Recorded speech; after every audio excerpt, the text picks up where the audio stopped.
What would you do if a flight attendant walked up to your first-class seat and said, "Sir, you need to move to the back. Now, no explanation, no apology, just expectation"? What if the only difference between you and the man who took your place was the color of your skin?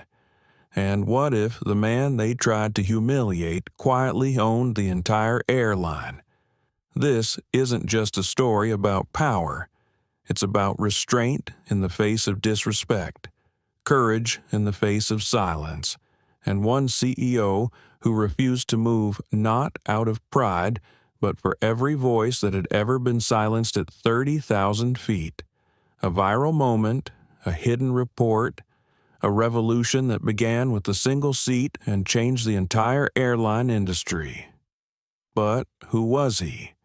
Why didn't he fight back immediately? And how did the entire crew get fired just 5 minutes later? Stay with us, because this story will make you rethink everything you thought you knew about justice, dignity, and quiet resistance. Don't forget to like, share, and subscribe to our channel for more powerful stories like this. Now, let's begin. The jet bridge smelled faintly of coffee and aluminum. It was 6:42 a.m. at Boston International Airport, and boarding for Flight 921 to San Francisco had begun just moments earlier. Most passengers moved with sleepy indifference, rolling suitcases trailing behind them like obedient pets. But seat 2A was already occupied by a man who moved differently. Nathaniel Cole sat upright, legs crossed, quietly scrolling through a digital report on his tablet. He wore a navy knit pullover, slim dark jeans, and a simple stainless steel watch. Nothing about him screamed wealth, but the calm in his movements, the steadiness in his breathing, and the quiet discipline in how he folded his Wall Street Journal suggested something deeper. The seat beside him, 2B, was still empty. A crew member across the aisle was restocking orange juice into the service cart, and Nathaniel gave a polite nod without expecting one in return. He rarely expected much anymore. The flight attendant approached with practiced poise. Her name tag read Emily, and her tight blonde bun framed a face designed for in-flight politeness. She smiled mechanically, not unkindly, and offered a tray of still water and orange juice. "Welcome aboard," she said. "Would you care for a drink before takeoff? Still water." "Thank you," Nathaniel said, his voice smooth, quiet. As Emily poured, her eyes darted to his seat, to the tablet in his lap, to his boarding pass tucked in the seat back pocket, and then, just for a split second, to his face. Nathaniel caught the look. It was the kind people gave when something didn't line up with their expectations. Then the smile returned.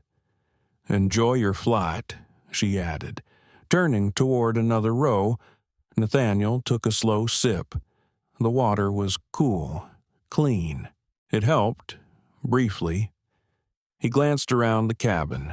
The other passengers in first class appeared to fit the mold, a silver-haired man in a tailored blue suit, already on a conference call. A young woman in Lululemon flipping through an investor deck, and a couple in matching Patagonia jackets discussing ski resorts in Colorado.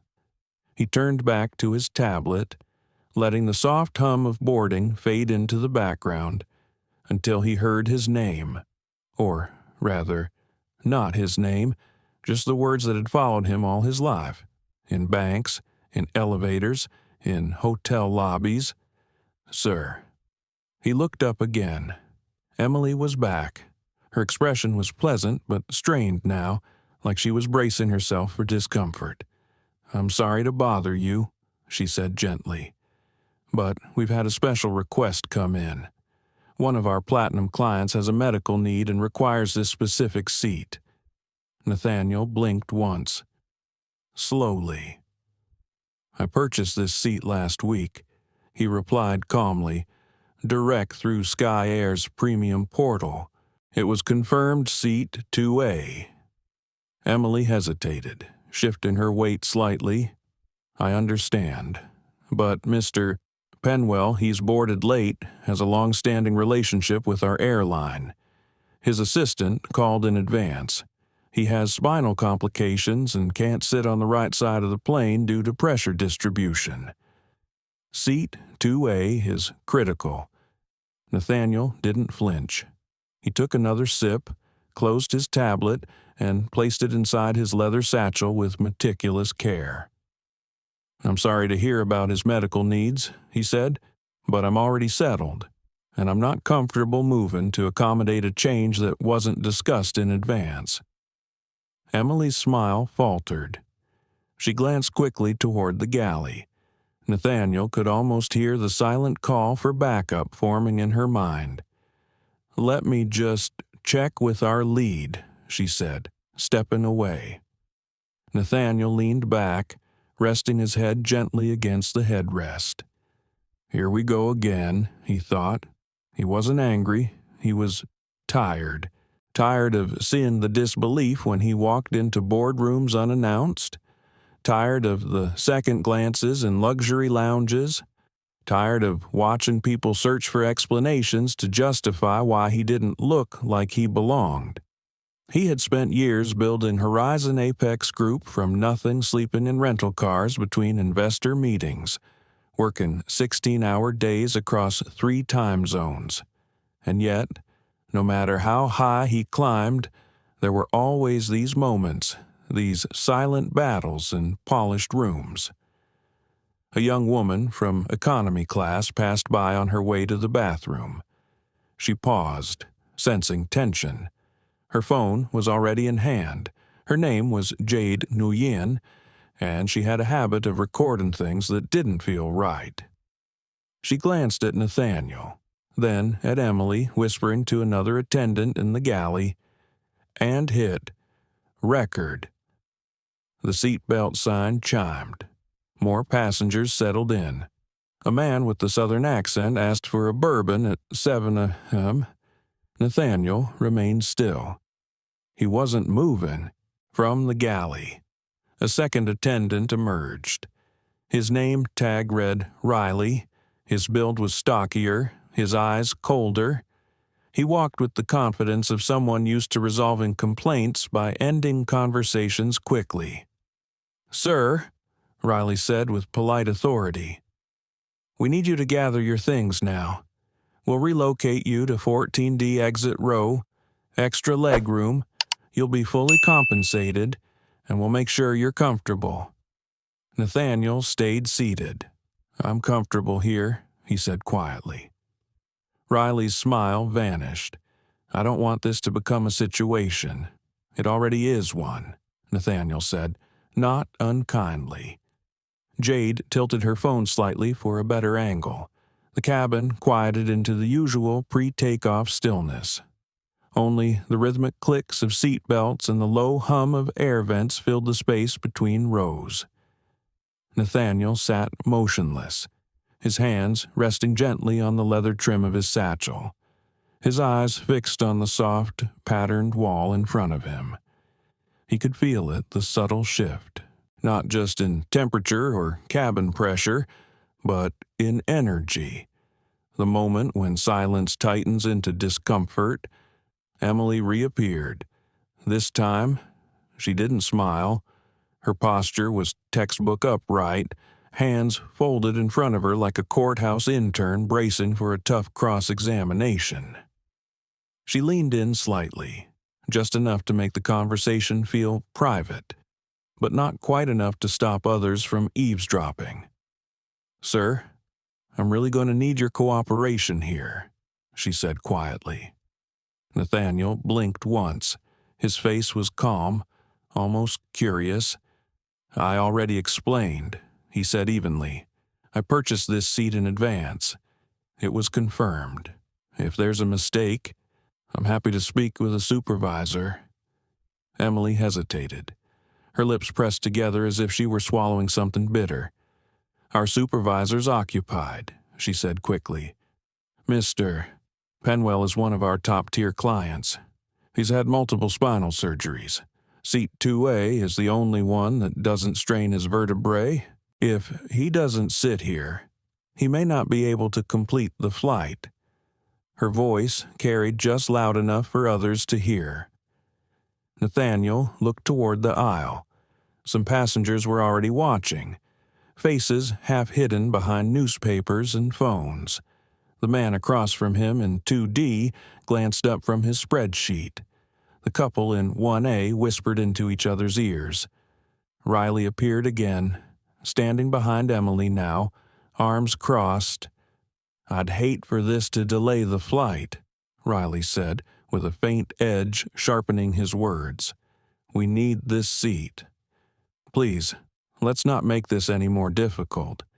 Nathaniel turned slightly in his seat. You're asking me to move based on another passenger's request, one made after boarding. My seat is clearly marked on my ticket. Riley inhaled through his nose. This isn't about status, he said. This is about compassion. A soft snort came from behind them. Jade, still in her aisle seat in economy, angled her phone upward to capture the exchange from a distance. The screen on her device showed a live stream counter ticking steadily upward. 834 viewers. Emily leaned in once more, her voice now a whisper but her tone firmer. Sir, I'm asking you to be understanding. We have protocols, but sometimes exceptions have to be made for medical accommodations. Mr. Penwell is White Nathaniel, finished gently. Her face flushed instantly. I didn't say that. You didn't need to. Emily's throat worked around a silent response. She stepped back, visibly rattled. Riley cut in. If you don't comply, sir, we'll have to file a report of passenger non-cooperation. I'm sure you understand how that can affect your future bookings. Nathaniel picked up his boarding pass from the seat pocket. He held it up, letting the Gold Sky Air Elite logo glint in the cabin light. I've flown this airline over 70 times in the past 3 years, he said. Never had an issue. Not until now. Riley stiffened. For a moment, his confidence cracked. But he recovered quickly. We'll rebook you with added miles, free upgrade next time. It's a win-win. Nathaniel's voice softened. There's no winning in dignity being conditional. Emily turned away abruptly, disappearing toward the front of the cabin. Riley followed, murmuring into his crew phone. At the front of the plane, the cabin doors remained open. Penwell stood there now, speaking with a flight attendant near the galley. His tall frame blocked some of the aisle, but it was clear he was watching the interaction. He spotted Nathaniel and offered a tight, patronizing smile. Then he stepped forward, walking toward 2A with casual certainty, his assistant trailing behind him. Good morning, Penwell said. I understand there's been some confusion about my seat. Nathaniel looked up at him. No confusion on my end. Well, Penwell said, nodding as if speaking to an intern, I do appreciate you giving up your seat. My back isn't what it used to be. Nathaniel didn't answer. The pause was cold. Penwell mistook it for compliance. He turned to Riley, who had returned to stand beside them. Let's get me settled in then, he said with a chuckle. Riley gave Nathaniel one last glance, almost challenging. Nathaniel finally stood, slow and measured, gathering his belongings with elegance, not defeat. He turned to Riley as he passed him in the aisle. Have someone record the seat change officially. Please. I'll be submitting a formal report. Penwell slid into 2A like he'd just reclaimed a throne. Jade's stream surged. 2,147 viewers. She whispered toward the camera. They moved him. The guy with the pass, the seat, everything, and they just moved him. Nathaniel walked through first class with the posture of a man who had already seen this moment 1,000 times. The only difference now was that cameras were watching, and this time he wasn't going to walk away quietly. The college student in 14D slid his backpack under the seat as Nathaniel arrived. You can have the window, if you want." Nathaniel gave a small smile and took the aisle seat without answering. His phone buzzed once. A text from Claire Monroe. "Flight 921 trending on X. Want us to activate corporate crisis protocol." He typed back, "No. Let them finish boarding. Let them finish assuming." He looked out into the aisle. A flight attendant walked by without making eye contact. A child behind him was whining about headphones. Someone sneezed 3 rows ahead. It was just another flight, except it wasn't. Nathaniel reached into his satchel and pulled out his laptop. He connected to Sky Air's corporate VPN and navigated into the HR portal. He opened the crew database. Photos and ID numbers flashed across the screen. He located Riley Barnes and Emily Granger, verified, logged the incident under a private tag, time-stamped it. He opened a second tab, pulled up quarterly training reports, noted the gaps. Another buzz. Jade's live stream had crossed 4,700 viewers. Someone tagged Sky Air's main account. Comments flooded in, "This is 2024, and this still happens." Dude didn't raise his voice, didn't argue, still got booted. "Who is he? He's too calm." Nathaniel typed another message to Claire. "Record begins now. Prep legal." He closed the laptop slowly, rested it on his lap, and folded his hands. Then he sat back and waited. The plane finally began to taxi. Nathaniel could feel the subtle vibration in the floor beneath his shoes, the kind of sensation seasoned travelers no longer noticed. He, however, noticed everything, not because he was looking for problems, but because he'd trained himself over the years to see patterns others missed. He sat in silence, eyes half-lidded, listening to the captain's voice come through the speakers. "Ladies and gentlemen, this is your captain, Avery Lucas. We're number 3 for takeoff, clear weather through Kansas, and should land in San Francisco just after 11. Thank you for flying Sky Air." Nathaniel exhaled, slowly. Avery Lucas. That name rang a bell, not from headlines, but from one of the pilot diversity programs Horizon Apex Group had quietly funded the previous year. It was a small initiative with major consequences. Nate remembered approving the grant himself. A minor connection, but maybe it would matter later. From his seat in 14D, he could see Penwell comfortably reclining in 2A, already sipping his complimentary bourbon. He wore entitlement like a second skin, gesturing grandly as he talked to the passenger next to him, voice rising with every sentence. Jade's phone had long since stopped recording. She now stared at Nathaniel, lips pressed into a firm line. When he finally looked her way, she gave a small nod of respect. He returned it, gently. She whispered across the aisle, just loud enough. "I posted the clip. It's going viral." Nathaniel's brow lifted, faint amusement in his eyes. "You posted it. Didn't say your name," Jade replied. "Didn't need to. People know the look, the silence, the way you kept it together." Nathaniel said nothing. He reached for his laptop again, quietly opening a file labeled Sky Air Q2. Incident Response Protocol. Row by row, he reviewed his own compliance policy, language that was supposed to prevent this exact situation. He knew every clause. After all, he wrote them because Sky Air wasn't just a random airline to him. He owned it. Technically, Horizon Apex was a silent majority shareholder, and Nathaniel Cole was Horizon Apex. The public didn't know. The media didn't know. Even most of Sky Air's board didn't know who made the final decisions. But everyone from suppliers to security answered to the invisible structure he had built. Quiet power, the kind no one sees coming. He thought about Riley and Emily. He thought about their tones, their assumptions, their veiled threats.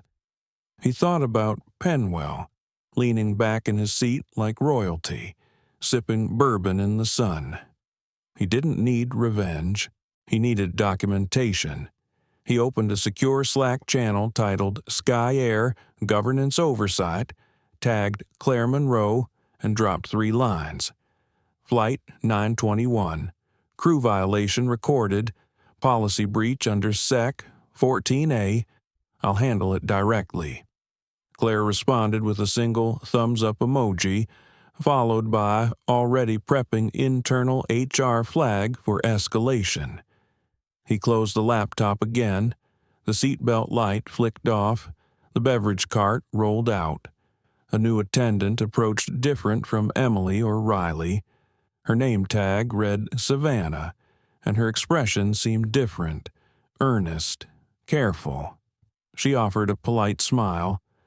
"Can I get you anything to drink?" Sir Nathaniel looked at her thoughtfully. "Just water. No ice." Savannah returned moments later with a bottle and a glass.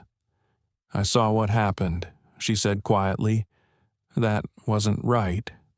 He tilted his head, not surprised but still cautious. "Thank you for saying that. I've been with this airline 9 years." She continued, pouring carefully. "I've seen a lot. But that was bold, like they didn't even think twice." Nathaniel gave a short nod. "They didn't." She hesitated, lowering her voice. "If you ever file a report, would you mind if I added my statement?" He looked up at her more fully now, reading her eyes. "What's your last name? Reed." "I won't forget it," he said. Savannah nodded and moved quietly down the aisle. Behind her, in first class, there was laughter. Penwell's laughter, loud, coarse, bouncing off the cabin walls. He was telling some story about a failed golf swing in Pebble Beach and mimicking a caddy's accent. Nathaniel let his eyes close briefly. The roar in his head was quiet, but steady. Not anger, just history. He remembered being 13, standing in a country club's main lobby beside his grandfather. A host in khaki slacks had handed them a used coat and asked them to check the bathrooms. They weren't employees. They were guests. But it had taken 5 full minutes and one furious grandmother for the truth to sink in. Some people never saw anything but the color. That memory faded, replaced by another. The night he signed the acquisition papers for Sky Air, the final clause had included a non-disclosure to preserve the airline's brand independence. He had agreed to silence, had accepted anonymity. Now he wondered if that had been a mistake. The seat in front of him reclined sharply. Nathaniel leaned back too, fingers clasped over his chest. Then came another message from Claire. Media outlets requesting statements. Want to go public. He read it twice. Nathaniel tapped the reply slowly. Not yet. Let the fire build. Let them tell the story wrong before we rewrite it. He turned his screen off, closed his eyes. He needed a plan, not for punishment, for transformation. The plane began to shake slightly with turbulence. Nothing serious, but enough to cause Penwell to call out loudly. Can we get this thing smoothed out? Please, Nathaniel smiled faintly. Jade watched him from behind. She leaned toward the aisle. "You always this calm?" she asked. "Not always," Nathaniel answered. "But today, I choose stillness, because noise would only make them feel right." She absorbed that, then reached into her tote bag, pulled out a folded piece of paper, and passed it to him across the aisle. A printed screenshot of the video post, his face, his seat, the moment he stood up. "Just so you know," she said softly, "it's past 1 million views." Nathaniel looked down at the paper. The title read, "Black Passenger Moved for White VIP." He said nothing but, "Watch what happens next." He folded the paper carefully and slid it into his satchel. Then he said, more to himself than to her, "Good. Let them watch." Somewhere over Missouri, the sky turned copper gray. The plane dipped slightly as it crossed a patch of atmospheric disturbance. The fasten seatbelt sign lit up with a quiet chime, but the cabin remained relatively calm. People shifted in their seats, clutched their armrests, but no one panicked, at least not visibly. Nathaniel Cole opened his eyes. He wasn't afraid of turbulence. The real storms never came from the clouds. They came from silence, and from the slow erosion of dignity when no one was watching. Or worse, when everyone was. He shifted slightly in his seat, letting the rhythm of the jet engines ground him. The paper Jade had handed him sat folded neatly in the seat pocket in front of him. Every so often, he'd glance at it, a quiet reminder that the world was beginning to watch. 2 rows up, a toddler started to cry. The mother, overwhelmed, bounced the child gently in her lap, whispering lullabies and apologies at once. Nathaniel looked away, not out of judgment, but respect. There was something sacred in the exhaustion of parenthood. Just as he began to relax again, he saw movement. Riley Barnes was coming down the aisle. At first, Nathaniel thought it was coincidence. Maybe he was checking on other passengers, but Riley stopped at row 14, crouched slightly so their faces were level. "I just spoke with Captain Lucas," he said in a low voice. "He's been made aware of the situation." Nathaniel met his gaze. His voice remained calm.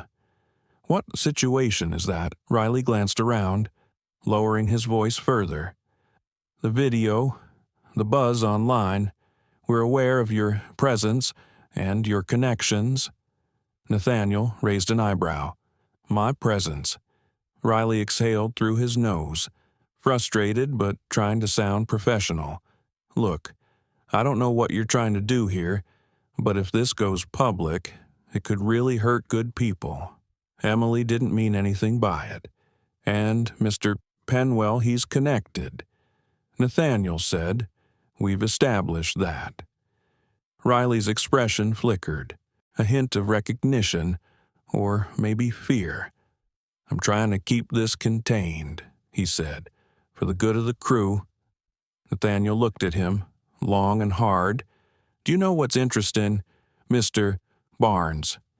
No one tried to contain the disrespect. I'm just doing my job." "No," Nathaniel said, his tone cooling. "You're doing what's easy.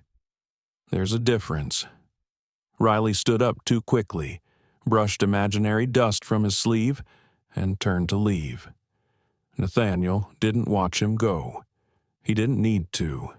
The dominoes had already started to fall. Back in row 6, Jade refreshed her phone again. Over 2 million views. Now, major news pages were sharing it. The caption had changed slightly in reposts. Some headlines now read, "Black Executive Silently Removed from VIP Seat. Flight 921 Power, Race, and Respect in the Skies." Jade looked up as Emily returned from the galley. She stopped her in the aisle. "Hey, can I ask you something?" Emily blinked. "Yes. You ever think about how you looked just now?" "I don't follow," Emily replied, forcing a smile. "The way you asked him to move. No introduction, no apology, no accountability. You just assumed you had the right?" Emily stiffened. "I was following protocol." "Was it protocol?" Jade said, "or comfort?" The question hit harder than Emily expected. She walked off quickly, her neck blotched red. Nathaniel didn't hear any of this, but he could feel the energy change. A crew member passed him quietly and nodded Savannah Reed. She handed him a folded napkin and continued toward the back. He unfolded it. "FYI, First Officer knows. So does someone in corporate. Word travels fast. You're not alone." Nathaniel read it twice, then folded it again. He took out his phone and typed a message to Claire. "Sky Air internal comms have been compromised. Feeds are leaking data. Lock it down. Initiate Tier 2 protocol under silent ops." Seconds later, Claire replied, "Already on it. Legal alert filed. Communications restricted. Want PR not yet. Let the pilot land." Nathaniel looked out the window. The clouds had parted slightly. Shafts of sunlight broke through in golden angles. He thought about his father. A welder, quiet, honest, taught him to notice the difference between people who lead and people who perform leadership.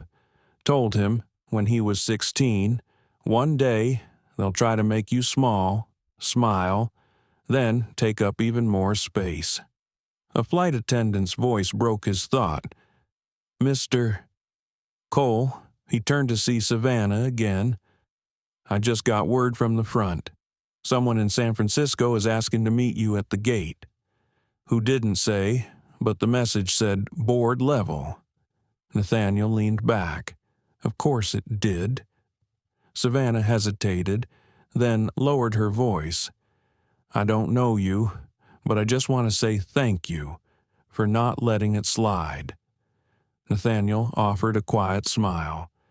"Not letting it slide is how we move forward." He rested his head back against the seat. From behind him, Jade recorded a new clip, just a few seconds of his calm expression as the announcement came over the speaker. "Ladies and gentlemen, we are beginning our initial descent into San Francisco. Please ensure your seat backs and tray tables are in the upright position."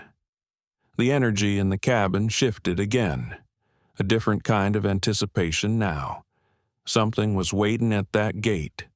Maybe media, maybe executives, maybe justice.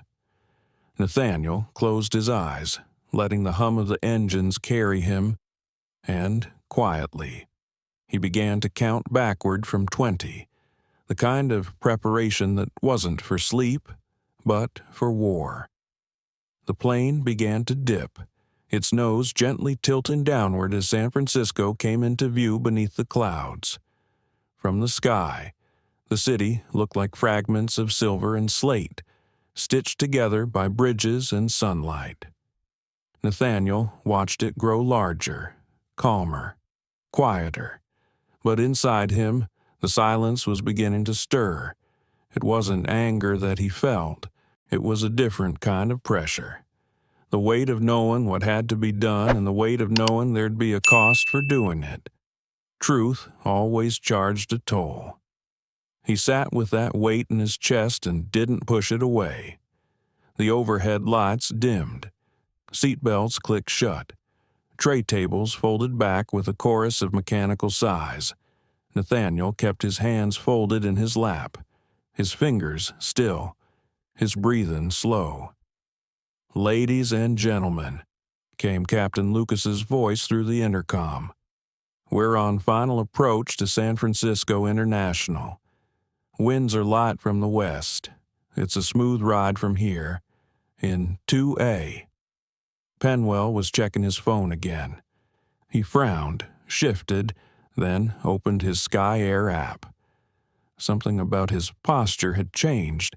He wasn't gloating anymore. He was reading, scrolling, processing. He turned to Emily, who stood nearby. Has the crew said anything about this video going around? He asked. Emily blinked. What video? The one with the guy from row 14, he muttered. It's all over my feed now. This doesn't look good. And they're saying things like shareholder, CEO. Who is he? Emily's mouth opened, then closed. I don't know, she stammered. Penwell grunted, dissatisfied. He shifted again, suddenly restless, in economy. Jade was texting quickly, her screen a blur of messages, 2 more reposts, one with 3 million views. Another account traced it back to Horizon Apex. Comment section is exploding. Sky Air silence is trending. Next to her, a college student leaned over. Hey, that's the guy in row 14, right? He whispered. Yeah, Jade replied. You think he's really some top exec? Jade glanced down the aisle toward Nathaniel. He hasn't said a word about it, but I believe it. Nathaniel didn't speak. He didn't look up, but he felt it. The shift in energy, the eyes now turning toward him not out of suspicion, but reverence. Something had changed. The silence he'd kept was no longer mistaken for submission. It had become a language, one that echoed louder than shouting. The wheels lowered beneath the plane with a deep mechanical thud. The cabin vibrated slightly. Nathaniel closed his eyes and imagined his grandmother's voice. You don't need to fight every battle in the room, baby, just the ones that shift the ground beneath it. He opened his eyes just as the runway appeared beneath them. The tires hit the tarmac with a soft bounce, the cabin lurching slightly forward as the brakes engaged. No one clapped, no one cheered, but the silence was alive, charged with anticipation. As they taxied toward the gate, the crew began their final announcements. We ask that you remain seated with your seatbelts fastened until the captain turns off the seatbelt sign. On behalf of Sky Air and our entire flight team, we thank you for flying with us today. Emily's voice trembled slightly through the speaker. Nathaniel heard every syllable. The plane stopped at Gate 19A. The light dinged, seatbelts clicked loose like dominoes, and then everything went still. Savannah appeared by Nathaniel's side, her voice barely above a whisper. Sir, there are 2 people waiting at the gate for you. They wouldn't identify themselves, just handed this over. She passed him a plain white envelope. Nathaniel opened it slowly. Inside was a single business card with nothing but a logo, the Sky Air emblem in silver foil. Beneath it, handwritten in ink, Conference Room 2B. Now? He slid the card into his pocket, stood slowly, adjusted the cuff of his jacket, and reached for his bag. Penwell was still seated as Nathaniel walked past. Their eyes met only briefly, but Nathaniel saw it. The look, not fear exactly, but the absence of certainty. The first crack in a man who always thought the world would move for him. He said nothing. Jade caught up to him near the front of the plane. You want me to walk with you? She asked. No, Nathaniel said gently, but thank you. Keep telling the truth. She smiled softly. I will. He stepped through the jet bridge, the sunlight hitting his face like a silent drum. The terminal beyond was busy but hushed. Near Gate 19A, 2 men in dark suits waited by a glass door. No name tags, no badges, just the kind of posture that said, we know exactly who you are. Nathaniel approached. One of them stepped forward. Mr. Cole, right this way. They didn't ask for ID. They already knew. As they walked, passengers behind the glass watched, some filming, some whispering. A child waved. Nathaniel nodded. The men led him through a security door, down a quiet hall, and into a minimalist glass conference room. 2 people already waited inside. One was Sky Air's interim CEO, Benjamin Hartley, a white-haired man with pale, restless hands. The other was Julia Trammell, the head of legal affairs. Her jaw was set tight, her fingers laced in front of her on the table. Nathaniel sat. No one spoke at first. Then Benjamin cleared his throat. "We didn't know. That's the problem," Nathaniel said quietly. "You didn't know who your owners were, or who your frontline staff represent. That's not a systems issue. That's culture." Julia leaned forward. "The incident, the footage, the media backlash, it's everywhere. I know," Nathaniel said. "We're prepared to respond," Benjamin added, "but we need to know how involved you plan to be." Nathaniel looked between them. "I was content to remain invisible, to build the foundation quietly and let others carry the banner. But the moment I was removed from that seat, without cause, without dignity, was the moment this became personal." He leaned in slightly. "You want to know how involved I plan to be?" Neither of them responded. Nathaniel opened his bag and placed a sealed folder on the table. "I'm initiating Board Protocol 0. Julia inhaled sharply. "That's full executive override. No precedent." "There is now," Nathaniel said. Silence fell again. Outside the glass wall, airport staff walked by without noticing. Just another meeting room, just another businessman in a suit. But inside, a shift was beginning. Nathaniel Cole wasn't just stepping into visibility. He was about to change the way this airline and maybe the whole industry defined respect. Not with volume, but with velocity. The folder Nathaniel placed on the table was heavier than paper. It carried the weight of months of quiet observations, anonymous interviews, employee complaints, executive emails flagged and forgotten, contracts riddled with bias, policies written for optics rather than justice. He had not come unprepared. Benjamin Hartley stared at the folder like it might detonate. Julia Trammell didn't even blink. She reached for it, opened it, and began to read. Nathaniel leaned back slightly. The room was silent except for the faint hum of the ventilation system. "There are emails in here from a former senior VP," Julia said slowly, flipping the first page. One referring to undesirable clientele in first class. She turned another page. This one dismisses a diversity initiative as optics for the quarterly shareholders report. And this one refers to an internal staff rotation that removed a black flight attendant from premium cabin rotations for being, quote, "too sharp in tone." She looked up. "You had people feeding you this no," Nathaniel said. "I had people trusting me with it." Benjamin shifted, his fingers clasped together. "I understand how this looks, but this was never officially sanctioned by corporate. It didn't need to be," Nathaniel said. "You built a structure where these things weren't seen as wrong. They were seen as normal." Julia closed the folder carefully, setting it down like glass. Benjamin tried again, but his voice had lost its executive certainty. "We want to work with you to rebuild.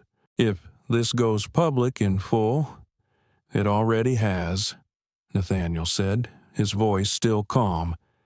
"Not this folder, not yet. But the world knows what happened on that flight, and what your crew did. That's the tip of the iceberg." Julia tapped a finger on the folder. "And this is the rest." "No," Nathaniel said. "This is just enough to shake the walls. What comes after depends on your next move." Benjamin stood and walked to the window. His reflection against the glass looked more like a shadow than a man. Julia remained seated, her eyes sharp and thoughtful. "You're not asking for a payout," she said. "No. You're not here for optics. No. You're here to reshape the culture." "Yes." She nodded once. "I can work with that." Outside the room, a message buzzed on Nathaniel's phone. "Claire Monroe, encrypted channel. We have a leak. Source inside Sky Air just sent full flight manifest and crew logs to media outlet. Your name's all over it. Brace for wave. Suggest we own the narrative fast." Nathaniel typed back without hesitation. "Release statement. Include live link. Public forum. No deflection, just facts. I'll join in 1 hour." Benjamin returned to the table, having read the room. "What are you going to do?" Nathaniel looked up, not with malice, but with clarity. "Show them who we really are." He stood, adjusted his cuff, and walked toward the door. Julia followed. "You're going public now?" she asked. "I'm not going public," he said. "I'm walking into it." Julia paused for a moment before offering something unexpected. "There's a younger flight attendant, Savannah Reed. Her name came up in a few internal notes. She's respected, sharp, but never promoted." Quietly passed over. Nathaniel turned toward her, put her name on the list. New internal ethics team, ground floor. Julia raised an eyebrow. "You're forming that already." "I formed it the moment Emily Granger looked me in the eye and decided I didn't belong." They walked down the corridor together, a kind of understanding beginning to form. At the same time, back at the main terminal, Jade stood near a small coffee shop, scrolling through the comments on her latest video. There were thousands now. He didn't even argue. "That's what got me. Just took it. Calm as water. We're all Nathaniel. Every time we've been made to shrink ourselves, this man runs the hairline and got told to move like a child. Justice needs a face. He just gave it one." She turned to Savannah, who had joined her after being dismissed by her supervisor, temporarily grounded, pending review. "You're in this now," Jade said quietly, not just as a witness, but as a voice. Savannah stared at her coffee cup. "I didn't think it would matter." "It does," Jade said. "You matter. He saw you." Savannah looked up, her eyes glassy but clear. He didn't say much, but the way he sat there, it made me want to sit straighter, like I didn't have to apologize for breathing. Jade smiled. "That's leadership, the kind you don't have to advertise." Across the terminal, news stations began to flash headlines on their monitors. Breaking: Silent Sky Air shareholder identified as CEO of Horizon Apex. Incident onboard flight, non-10-1 sparks investigation. A nearby passenger pointed to the screen. "That's him. That's the guy from the plane." Others gathered. Whispers began. Not just curiosity now, admiration. On the second floor, in a quiet media room near the airline's operations wing, Nathaniel entered a live stream forum that Claire had set up, a direct video feed, no filters, no rehearsed script, just him. He looked into the lens and took a breath. "My name is Nathaniel Cole. I'm the founder and CEO of Horizon Apex and a silent majority shareholder of Sky Air.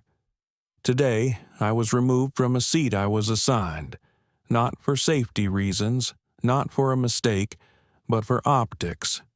He paused, allowing the truth to land. I didn't resist. Not because I agreed, but because I knew there was something bigger than that seat. Something every person of color, every woman, every disabled passenger, every silenced employee has felt in a moment like that. He spoke without anger, just clarity. This isn't about revenge. It's about recognition. We are not invisible, and the silence you've mistaken for submission was strategy. Outside the room, the hallway was filling with people watching from their phones. Crew members, executives, maintenance staff, all silent. Nathaniel continued. We will be forming a new oversight council, led by employees who were never promoted but never stopped showing up.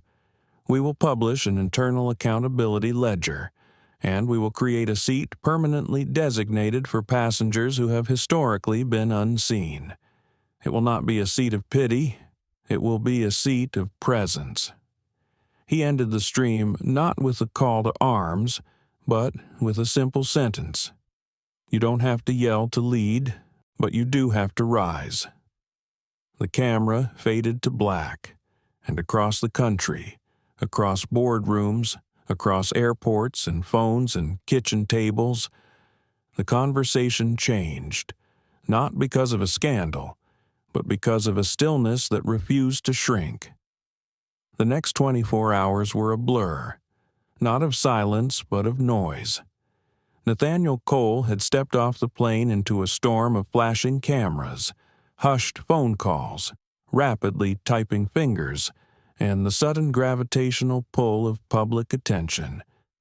His name was now a trending topic on nearly every social media platform, not because of something he said, but because of what he chose not to. His calm had unsettled a system built on compliance. But not everyone welcomed that stillness. By morning, the pushback had begun. Anonymous blogs questioned whether Nathaniel had staged the incident for attention. A right-wing commentator labeled him a stealth saboteur and suggested he was threatening the airline's integrity for personal gain. A former executive of Sky Air released a poorly edited video accusing Nathaniel of making white employees feel unsafe. Claire forwarded the most dangerous of the headlines to his private inbox.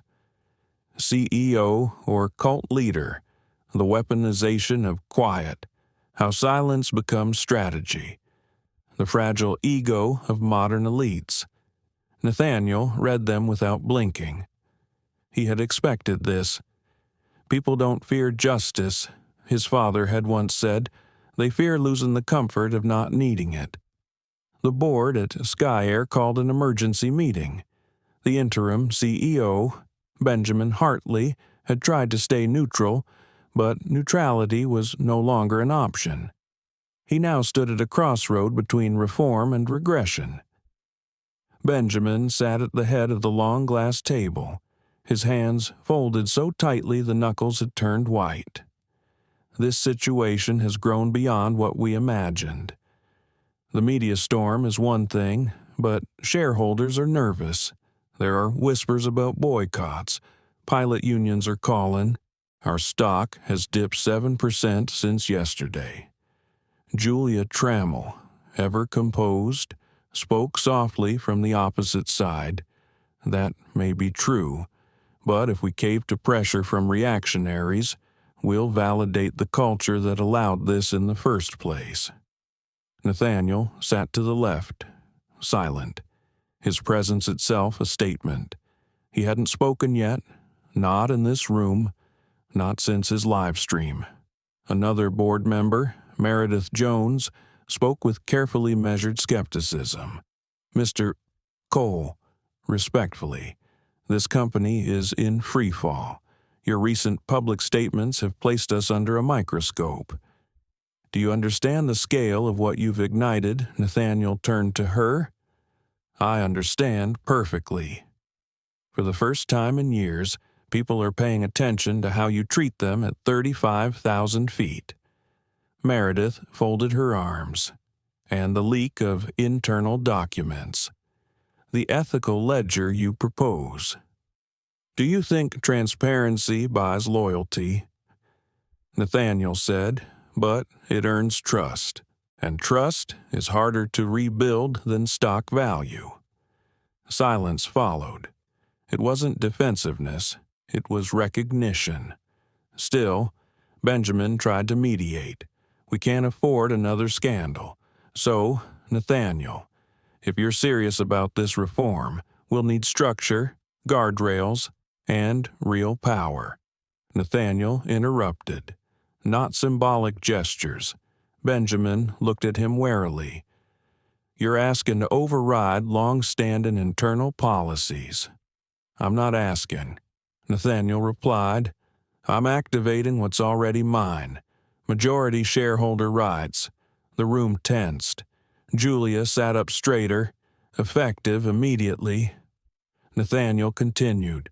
The Ethical Oversight Council will have full authority to conduct audits, override policy decisions, and evaluate promotion pathways without interference. I will personally appoint its first 3 members.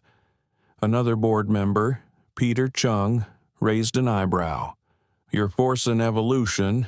No, Nathaniel said calmly.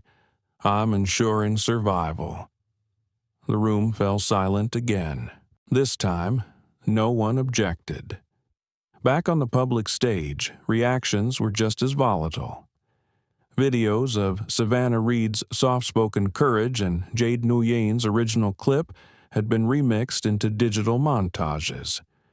Young creators used the footage to make powerful statements about class, race, and visibility.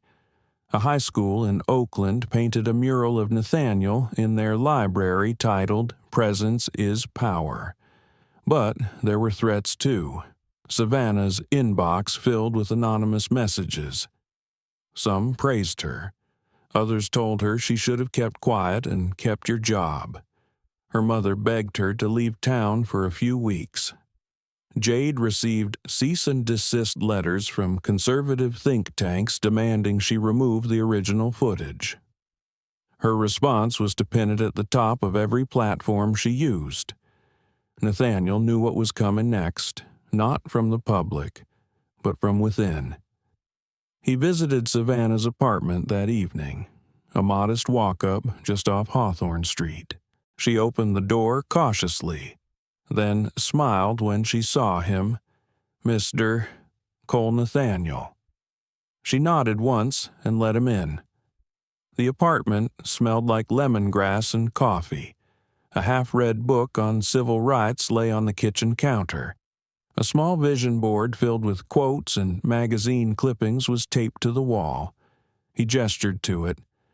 Yours helps me stay focused, she said. You've been grounded. She nodded. They said it's for review, but I know what it is. You did the right thing. That doesn't always matter. Nathaniel sat at her kitchen table. She joined him. Do you want your job back? He asked. She hesitated. Not if it means staying silent. Then I have something better. He opened a file folder and slid it toward her. What's this? The beginning of something new. The Oversight Council. I want you on it. Frontline experience. Moral clarity. Voice of those often overlooked. Savannah's hands trembled slightly as she touched the folder. I'm not trained in corporate leadership. That's why you're perfect. She looked up, eyes full of cautious hope. You really think this can change things? Nathaniel's voice didn't rise. It didn't need to. It already has. That night, as protests formed at airports across the country demanding better treatment for frontline workers, passengers of color, and disabled individuals, Nathaniel walked through the chaos with the same calm he'd carried on the plane. He met pain with presence and conflict with clarity. It wasn't peace he carried, it was purpose. It began, as most rebellions do, in silence, not with fire or fists, not with slogans or spectacle, but with something quieter, a shift in posture, a refusal to shrink, a glance held longer than usual. The quiet rebellion spread through terminals and break rooms, through low murmurs among ground staff and quiet conversations in staff lounges. At Sky Air's Atlanta hub, An older gate agent named Luther Henderson stopped calling first-class boarding groups with his usual tone of deference. Instead, he simply stated them, flat, equal, then let the silence hang. In Chicago, a flight crew swapped their corporate-issued pins for discrete metal badges stamped with a single letter, N, for Nathaniel, for no more. In Denver, a small group of Sky Air mechanics left a letter taped inside the pilot cabin of every plane they serviced. It read, "We see you, we hear you, we are with you." No signatures, no titles, just unity. Savannah Reed sat quietly at her new desk inside the freshly established Ethics Oversight Office, which overlooked a courtyard that used to be a storage unit for marketing banners. Now it was filled with light, and potted plants, and stories. Every story they received was read, every report logged, every voice acknowledged. It was not performative. It was real. Nathaniel had insisted on that. "You don't build trust with policies," he had said on the first day of launch. "You build it with people and presence." Savannah was still adjusting. The shift from sky to ground had changed more than her altitude. It had changed her rhythm, her purpose, but each time she reviewed a case like the black mother whose son was denied headphones in business class while the white child beside him was offered two, she remembered. This work matters. Meanwhile, the media storm raged on. Sky Air's leadership had reluctantly greenlit a public campaign titled "We're Listening." But many saw it for what it was, damage control. What they didn't expect was how different the internal messaging had become. For the first time in company history, Sky Air held an all-staff virtual town hall where rank-and-file workers could submit questions anonymously and vote on which ones the executives would answer. Nathaniel didn't just attend. He opened the meeting with a question of his own. When did we stop asking ourselves why we board first class before families with infants? It was not meant to be provocative, but it was. And it was the beginning of something no one could put back in the box. The quiet rebellion had teeth. In flight lounges across the country, flight attendants stopped apologizing for asking entitled passengers to follow basic rules. They documented incidents without fear of retaliation. And when one gate agent was suspended for refusing to move a disabled veteran from an aisle seat to accommodate a late-arriving executive, something extraordinary happened. The entire shift walked out. 27 employees. They left their badges on the counter, lined in a straight row, each one facing the same direction. Cameras picked up the story, but it was not the images that caught the world's breath. It was the audio clip from a nearby passenger, recording as they left. One voice had said simply, "If that seat matters more than that man's dignity, you can have them both." It was reposted over 5 million times. Back in his office, Nathaniel watched it play out in real time. He didn't smile. He closed his eyes, not in fatigue, but in prayer. He had never wanted to be a symbol. He wanted to be a mirror, to show people what they already carried: dignity, patience, strength, choice. Later that evening, Claire Monroe entered his office with a report.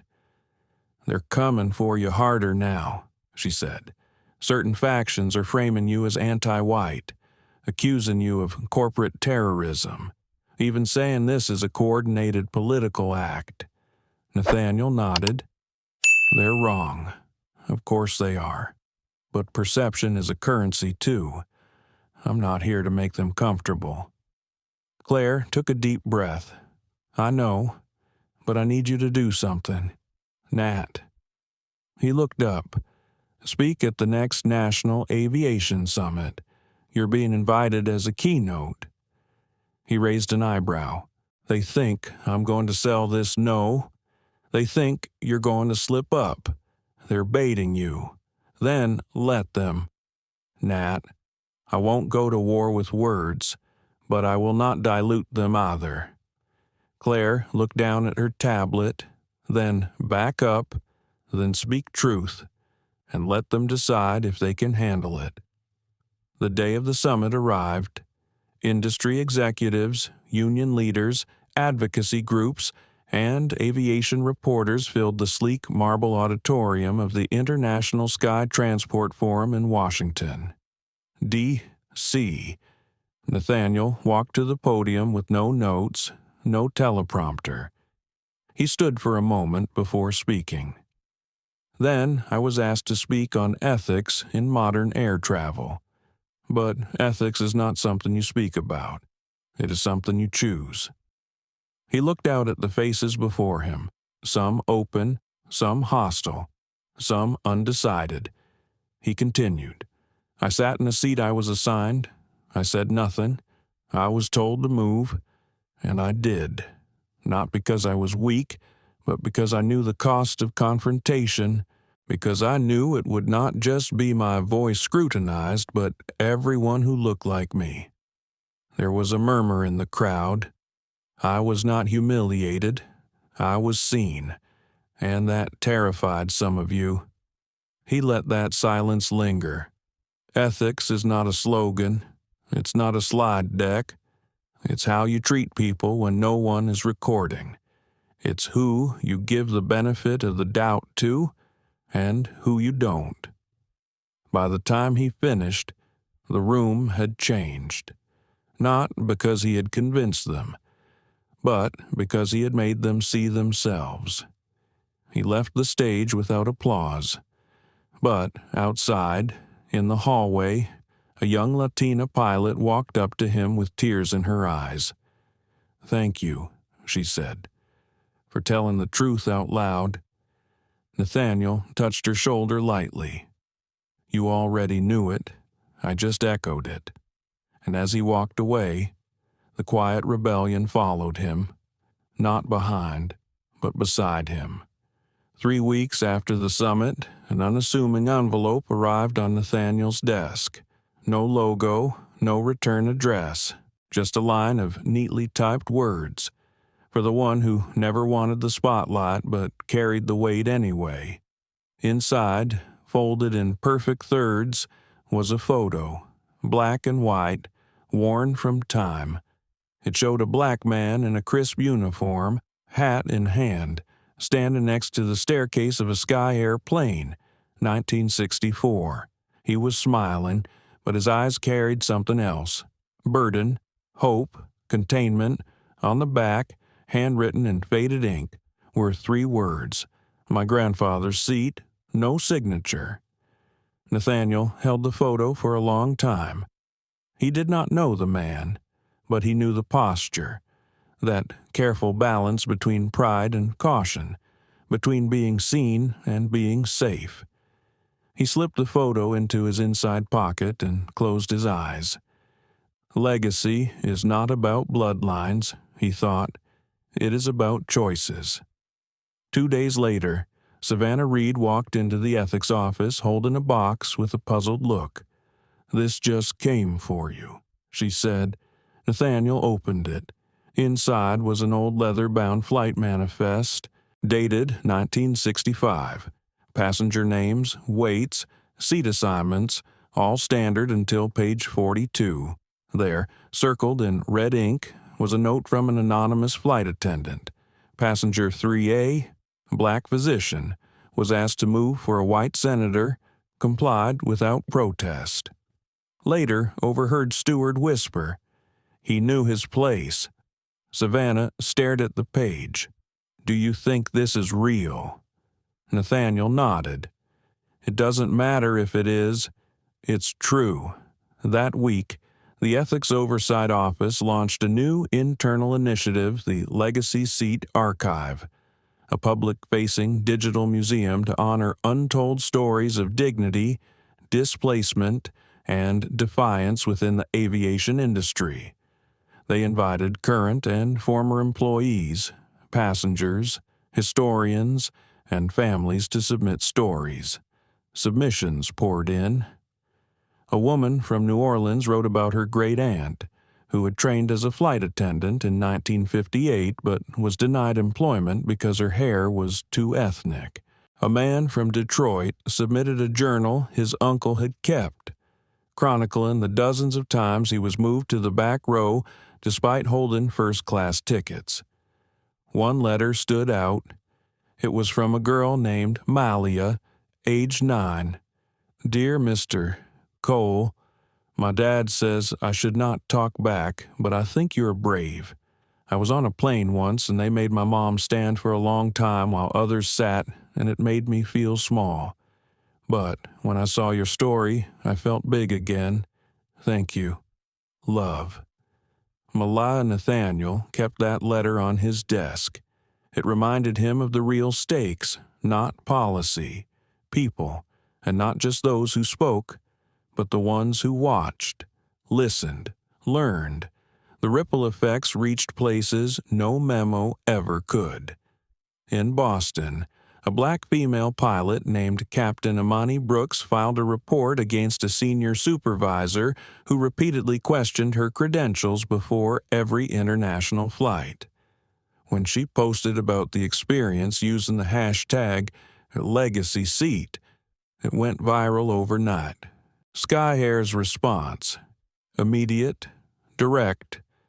The supervisor was suspended pending a full investigation. In Miami, 2 employees submitted a joint report about discriminatory hiring practices.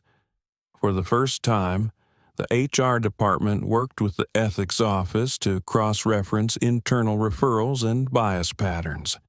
In Los Angeles, a group of junior staff started holding open seat story circles, inviting coworkers to share moments they'd felt unseen or unheard. No hierarchy, no minutes, just listening. The movement had matured. It was no longer about one man's silence. It was about millions of unspoken moments. And yet, not everyone supported the change. Inside the executive ranks, some resented Nathaniel's growing influence. Whispered critiques framed him as too soft, too radical, too willing to tear things down without understanding how they were built. At a closed-door meeting, one executive finally said it out loud. This isn't a cultural reform. It's a coup. Nathaniel remained still. Maybe, he said, but maybe the culture needed one. Claire Monroe watched the tension unfold like a slow-burning match. She knew Nathaniel's calm, unnerved people more than anger ever could, because he did not beg for change. He assumed it was inevitable. He did not lead with noise. He led with inevitability. And now, inevitability was reshaping an empire. One night, Nathaniel sat alone in his apartment, the city humming quietly outside. The envelope and photo lay beside him. He had read the letter from Malaya again, then stared for a long time at the spot on the carpet where the sun pooled. He had not asked for this path. He had simply refused to step around it. As a child, he used to sit on his father's lap and ask questions no one had easy answers to. Why do people look angry when we walk into restaurants? Why does Grandma always say, "Yes, sir," to people who are younger than her? Why do you pause before answering the phone when it says unknown number? His father would never lie. Because dignity, he'd said, is not about pretending you're not afraid. It's about choosing to be whole anyway. Nathaniel had forgotten that lesson once, but now he remembered. At the next ethics office town hall, he stood before dozens of staff, some new, some old, all watching. He held up the photo from the envelope. This man never made the news. He probably never filed a complaint. But he lived the same injustice we fight today. quietly, without reward, without applause. He looked around the room. Our job is not to erase the past. It is to write a different future. The room held its breath. We are not here to shame people. We are here to see them, fully, especially when it's inconvenient. As he walked off the small stage, Savannah caught up to him in the hallway. "Do you ever feel like it's too much?" she asked. Nathaniel nodded. "Every day, and yet I wake up, I breathe, I build." Savannah smiled gently. "And when you get tired, I rest," he said. "Then I return." She looked down at the floor, then back up. "I think I want to train others, new people, the ones who don't know yet that they're part of something bigger." Nathaniel touched her shoulder. "You're already doing it." The legacy seat was never meant to be literal. It was a mirror, and slowly, people were starting to look, not just at it, but at themselves. It was raining in Seattle the morning Nathaniel Cole boarded Flight 714. The skies were silver, the tarmac glistening, and a wind kept brushing past the windows as if urging the day forward. He carried no briefcase, no team, no headlines followed him this time. Just a Navy duffel bag, worn from years of work trips, and a copy of a children's book he had promised to return to his niece. The gate agent smiled politely as he scanned the ticket. "Welcome aboard, Mr. Cole." He gave a simple nod, not because he was trying to be discreet, but because these moments had changed. The greetings, the glances, the energy when he stepped onto a plane. Some days, he felt like a ghost of a moment people still whispered about. Other days, like a symbol they didn't know how to carry. As he stepped into the cabin, Nathaniel paused. Seat 3A. It wasn't intentional. It had been randomly assigned by the system. Yet there it was, the same row, the same side, the same perspective, a window onto the world and all the weight that came with it. He sat down, slowly, hands resting in his lap. The flight attendant passed by without recognition at first. Then a double take. "Oh, Mr. Cole, welcome. Please let us know if there's anything we can do." He nodded again, softly. "I'm all right. Thank you." This time, no one asked him to move. The aircraft filled gradually. A young couple sat across the aisle, a teenage girl and her grandmother behind him. Business travelers with polished shoes and tired eyes further up front. The boarding process had become more orderly over the past months. Not perfect, but different, clearer, respectful. Nathaniel closed his eyes as the engines hummed to life. He hadn't flown much since the incident. Most of his travel had been via train or video call, but something had pulled him back to the skies. Not for work, not for duty, just to return, as a person, as a witness. The captain's voice came through the speakers, calm and steady. "Ladies and gentlemen, welcome aboard. Our flight time to New York is approximately 4 hours and 40 minutes. We are currently fourth in line for departure. Sit back, relax, and thank you for flying with us." The wheels began to roll. As they lifted off the ground, Nathaniel felt the familiar pressure push into his chest. That brief moment when gravity and velocity wrestled, then surrender, then flight. 30 minutes in, a voice came from beside him.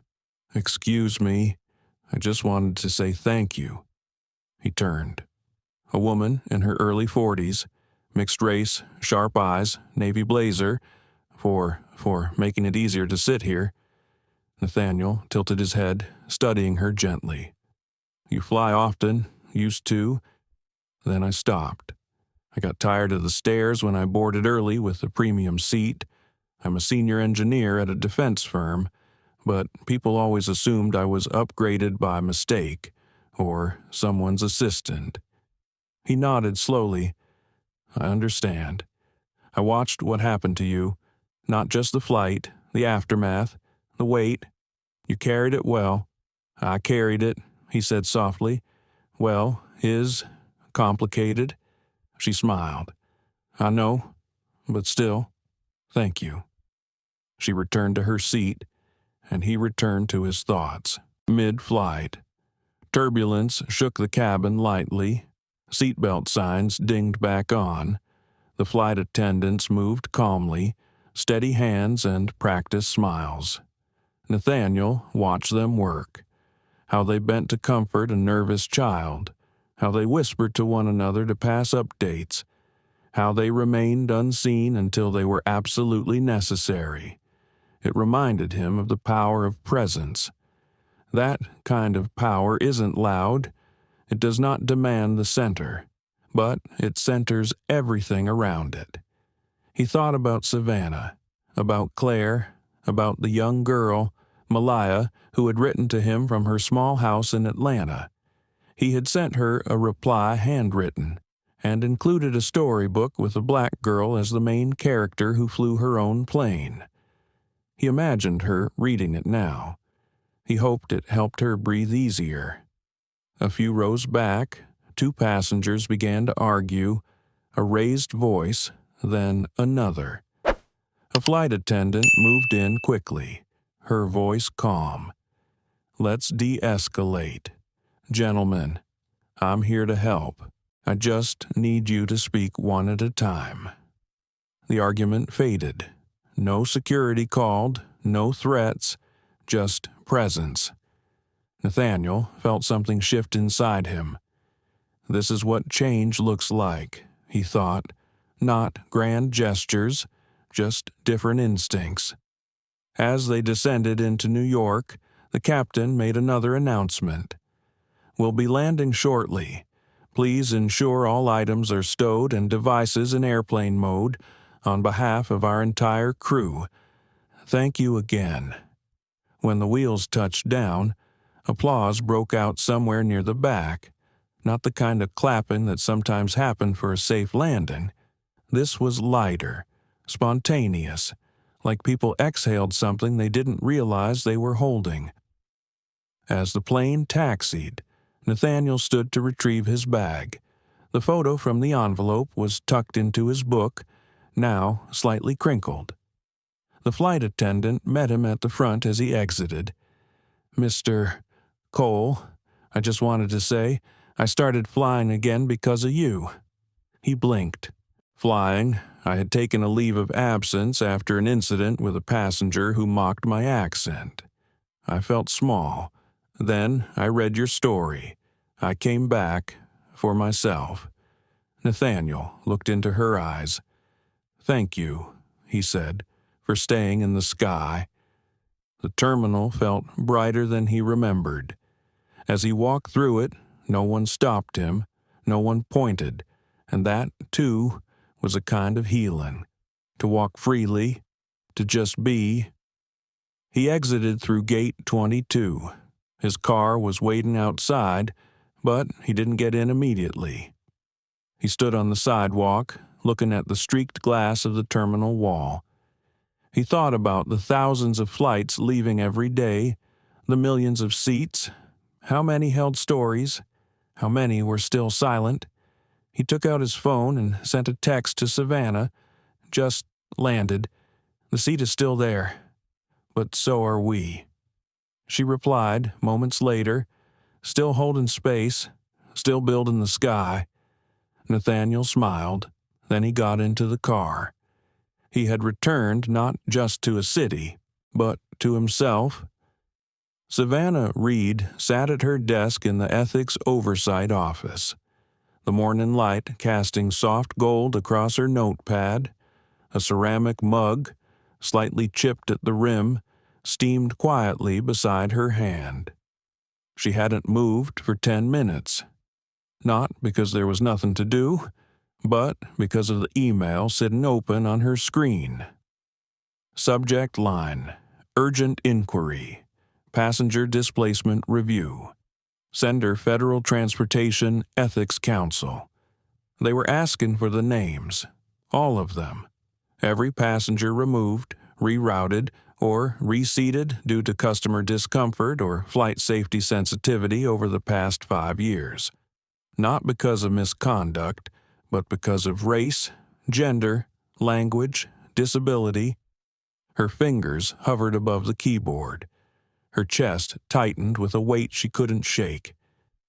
This wasn't just about filing reports anymore. This was about naming truths, calling out systems, opening floodgates. She thought of the time she had been asked to escort an elderly black man from business class to coach, even though his ticket was valid. The reason given his seatmate felt uncomfortable.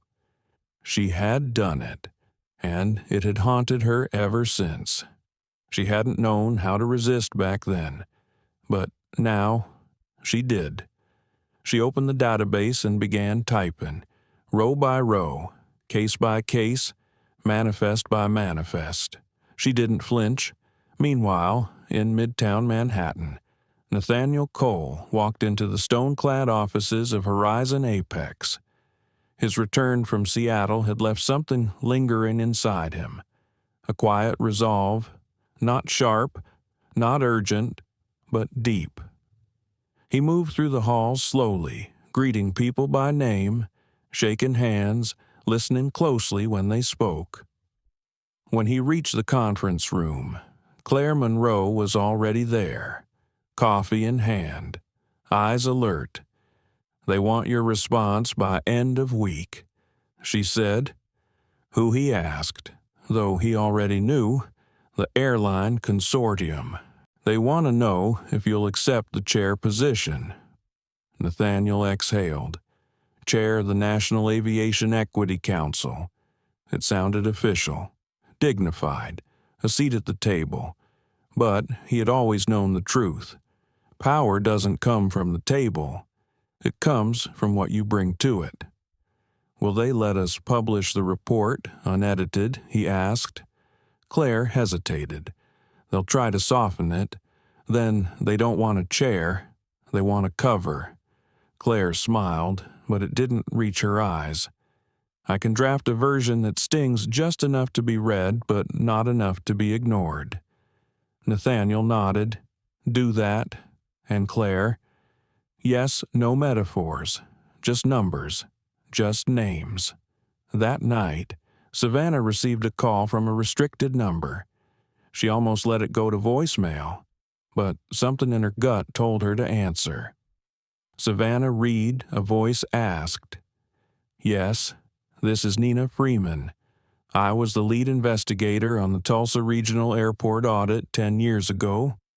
I've seen your name on the manifest report. I want to help." Savannah's heart skipped. "I thought your credentials were revoked." "They were, because I found too much." "Why now?" "Because they're finally asking the right questions, and because I kept the files." Savannah leaned back in her chair, stunned. "How bad is it?" There was a long silence. "Worse than you think?"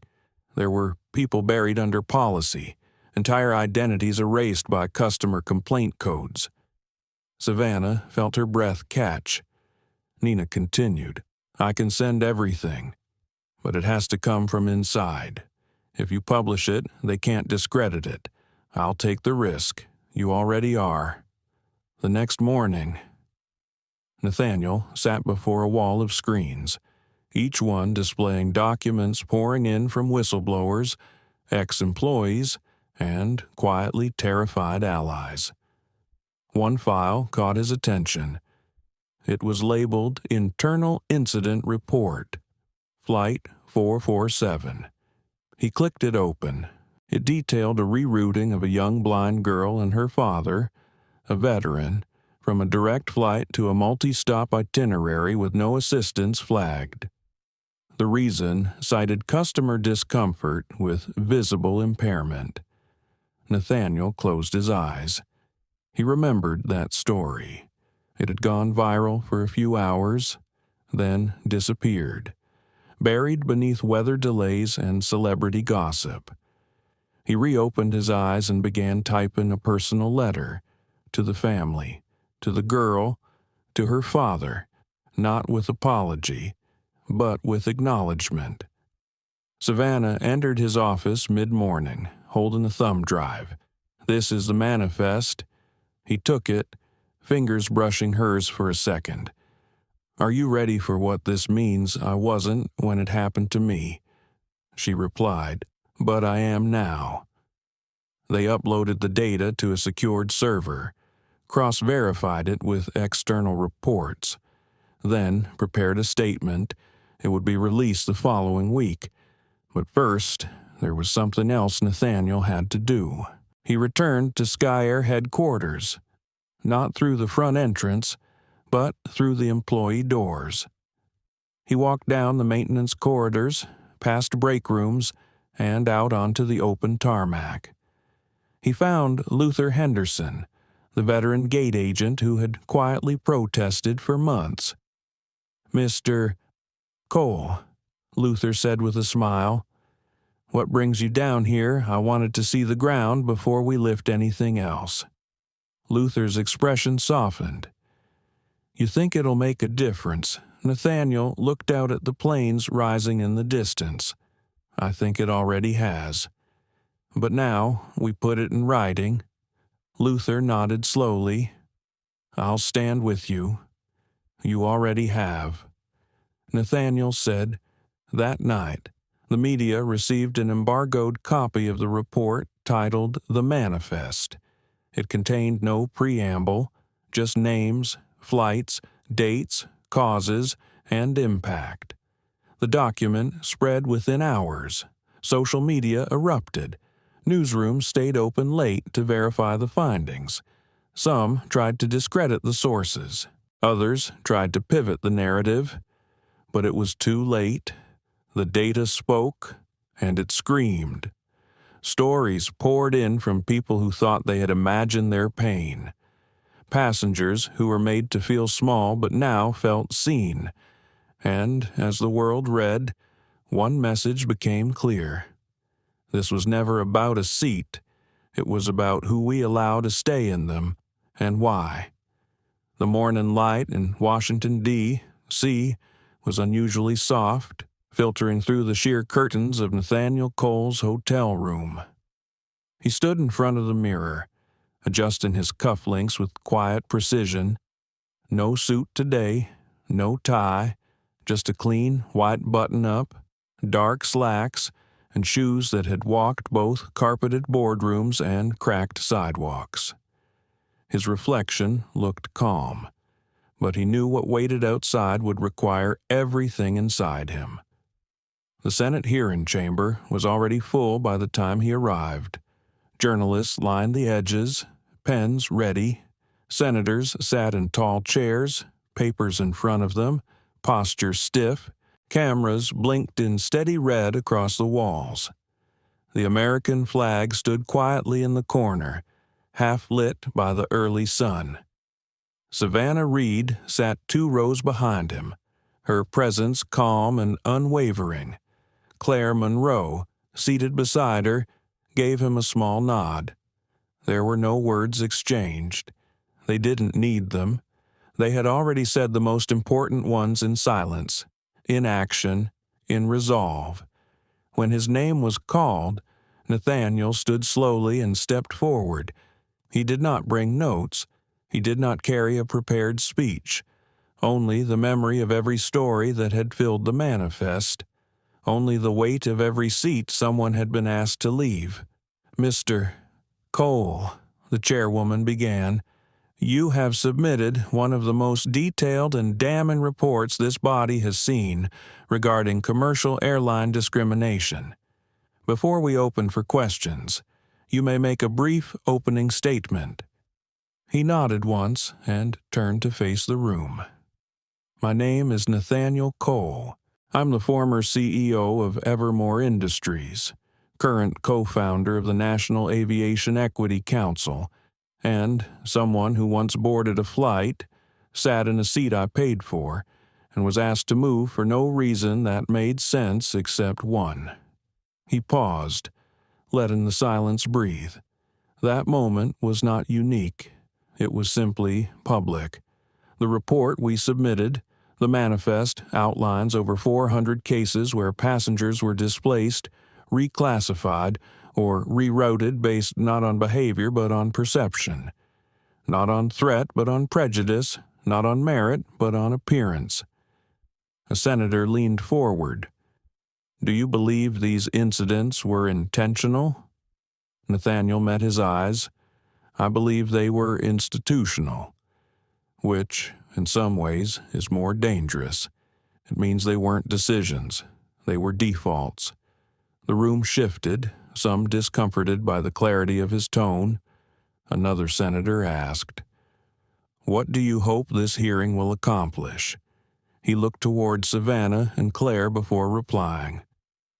"I don't expect miracles. I expect acknowledgement. I expect structural correction. And I expect the burden to stop falling on those forced to prove they belong." There was no applause, only stillness. But it was the kind of stillness that meant people were listening. After the hearing, Nathaniel walked out into the courtyard and removed his jacket. The air was warm. He sat on a bench under a sycamore tree, rolling his sleeves to his elbows. A little girl ran past with her mother, laughing, braids bouncing in the wind. He smiled faintly. "Mr. Cole." A voice broke through gently. A woman in her 60s approached, holding a worn envelope. "I'm sorry to interrupt. I watched the hearing." He stood slowly. "I'm glad you did. My grandson was taken off a flight last year. He's autistic. He made noises in first class and someone said he was disruptive. They escorted him and my daughter off the plane. He hasn't flown since." Nathaniel's chest ached. "I'm so sorry. I just wanted to say thank you. Not just for the report, but for not getting bitter, for doing something better." He nodded, humbled. "Tell your grandson he has every right to the sky." That evening, Savannah sat at her kitchen table back in New York. A candle flickered beside her laptop. She opened a message from an airline executive. Not the kind of man who had written to her before. No threat, no warning, just a subject line, "I'm ready to listen." She replied with a calendar invite. The work was not over, but the doors had opened. A week later, the FAA announced the formation of a National Passenger Integrity Board. Savannah was appointed senior advisor. Claire began developing training programs grounded in implicit bias, deconstruction, and narrative healing. Nathaniel declined an official title, but remained a consultant. He preferred being close enough to influence, far enough to stay clear. He started visiting schools instead, telling children their seat was already theirs. They only needed to sit in it. 2 months later, on the anniversary of the flight that changed everything. Sky Air released a short documentary called Still Here, featuring interviews with passengers from the manifest. Luther Henderson appeared on screen, standing by a boarding gate. "We used to whisper about these things behind closed doors. Now, I train new hires to name them, to interrupt them. That's what's changed." The blind girl and her father appeared too. She was now learning aviation design. She said, "I don't want to fly the plane because of what happened. I want to fly it because now I can." And finally, Nathaniel appeared, sitting by a window. He said quietly, "I never wanted to become a symbol. I just wanted to get home. But if my journey helps someone else get there too, then I'm glad I stayed in the sky." The screen faded to black, and in airports across the country, people paused. They looked at the seats around them differently, more aware, more awake, more responsible. Weeks turned into months. The outrage gave way to remembrance. The remembrance led to legislation. And from legislation came something rarer. Culture shift. Flight crews began receiving new onboarding modules. Complaint categories were reclassified and monitored. And across dozens of airlines, a new protocol was quietly adopted. No passenger shall be displaced without transparent cause, visible documentation, and post-flight review. They called it the Cole Standard. It didn't fix everything, but it meant fewer stories went untold, and fewer people felt invisible at 30,000 feet. Nathaniel eventually moved out of the city, bought a small house near the water, learned how to cook, laughed more, slept better. When he traveled, he did so with light luggage and heavier presence. People still recognized him sometimes, but now they did so with gratitude instead of pity. One flight. An older man in a window seat turned and said, "I watched what you did. Thank you for not getting off the plane." Nathaniel smiled. "I almost did. What stopped you?" He paused, then said simply, "A little girl in 4C, and a voice inside me that said the view's different when you don't back down." They flew together, quietly, above the clouds, below the noise, where change often begins. Not with rage, but with stillness. Not with noise, but with naming. Not with power, but with presence. The kind that says, "I belong here, so do you." The kind that refuses to move, because some seats should never be surrendered again. Some seats come with more than just comfort. Some seats carry a history of silence, a legacy of injustice, and the quiet hope that maybe, just maybe this time, someone will stay seated. Nathaniel Cole didn't raise his voice. He didn't push back with fists or fury. He stood his ground with presence, patience, and purpose. And in doing so, he reminded all of us that the fight for dignity doesn't always roar. Sometimes it whispers, "I belong here." This wasn't just about a man being removed from his seat. It was about every woman who's been overlooked, every child made to feel less, every person of color told to wait their turn in silence. And now they know we're watching. Now they know we remember. And now, because one man refused to move, entire policies moved instead. If this story touched you, made you think, or made you feel something real, please like, share, and subscribe. Let this be more than a video. Let it be a conversation. And join us again for the next story, because voices like these deserve to be heard. Until next time, stay human, stay listening, stay seated for the right reasons.